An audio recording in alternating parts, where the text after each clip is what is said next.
নিজের হাতে তৈরি যত্ন করা ফুল গাছে যদি ফুল ফোটে আর সেই ফুল দিয়ে যদি ভগবানকে সেবা দেওয়া যায়, সেটার থেকে আনন্দ আর কোনো কিছুতেই হয় না। কিন্তু শহরের দিকে সেভাবে ফুল ফোটে না গাছে, তো বসন্ত আসতে একটু গাছে ফুল ফুটেছে। আজকে গোপালের জন্য এই ফুল দুটোই পেলাম, গাছে ফুটেছিল, তো দুটো ফুল নিয়ে একটা গোপালকে দিলাম, একটা রাধাকৃষ্ণকে দিলাম। এছাড়া এগুলো সব কেনা ফুল দিয়ে ঠাকুরকে সাজিয়ে ফুল দিয়ে ভোগ দিয়েছি, ভালো করে সাজিয়ে গুছিয়ে যেরকম আর কি পুজো দেওয়া হয় সেরকম দিলাম। তারপরে চলে গেছি চা খেতে। চা পাউরুটি খেতে খেতে একটা জিনিস লক্ষ্য করলাম, পাউরুটির যে সাইডগুলো কেটে কেটে ফেলে দিচ্ছি, সেই সাইডটা আচমকা এভাবে ফেলেই দিয়েছি, তাতে কত সুন্দর একটা হার্ট শেপ চলে এসেছে দেখো।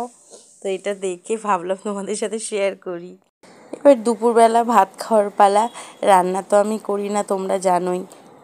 বাড়িতে রান্না করার জন্য শাশুড়ি আছে আর আমার স্বামীও একটু হেল্প করে। তো আজকে রান্না হয়েছিল একটু নিম পাতা ভেজে আলু দিয়ে মেখেছিল, সজনে আলু ফুল ভাজা, আর এছাড়া হয়েছে শীতের এই গরমের নতুন যে কচি কচি পটল উঠেছে সেই পটল আলু দিয়ে পোস্ত, ভীষণ ভালো লাগে খেতে। আর এটা হয়েছে লাউ শাক, লাউ শাকটাও খুবই ভালো হয়, তার সঙ্গে ভেন্ডি সিদ্ধ, আর তার সাথে ছিল ওই যে সজনে ডাঁটা আলু দিয়ে পোস্ত। তো সব মিলিয়ে দুর্দান্ত ছিল দুপুরের নিরামিষ খাবারটা। আর একটা ছিল ডাল, যেটা আমাকে দিতেও ভুলে গেছে, আমি খেতেও ভুলে গেছি, এই দিয়েই খাওয়া হয়ে গেছে, আর ডালের প্রয়োজনই পড়েনি।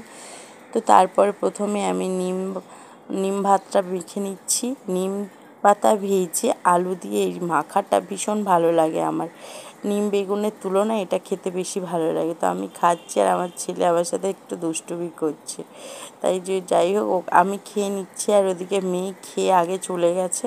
মেয়ের আজকে কম্পিউটার ক্লাস ছিল, তাই জন্য ও চলে গেছে, না হলে আমরা মা মেয়ে খাই, ছেলে সবাই একসাথে। তো আমি আজকে বললাম তো ঠিক আছে চল আমি নিরামিষটা খেয়ে নিই, তারপরে আমি তোকে ভাত খাইয়ে দেবো। তো ওর ভাত খাওয়ার সময় আসলে ওর ফোনটা ও পায়নি, তো আমার ফোনটা কেড়ে নিয়েছিল, সেই জন্য ওর ভাত খাওয়ার ক্লিপটা আর নিতে পারলাম না।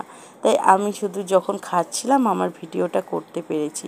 যেহেতু আগামীকাল একাদশী, তাই আজ আমাদের এরকম নিরামিষ খাওয়ার নিয়ম, যেটাকে এক কথায় বলা যায়, যেটাতে এক কথায় সংযম বলে।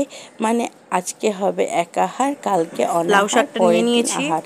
কিন্তু এখনকার দিনে ওসব মেনে কজন বা করতে পারে, আমাদের পক্ষে তো সম্ভবই না। এখন আমরা 3 বারই আহার করি, কালকে একাদশীর দিনও নিরাহার থাকি না, স্বল্প আহার করি, যেটা পঞ্চরবি শস্য বর্জন করে খাওয়া যায় সেটা খেয়ে একাদশী ব্রতটা পালন করি।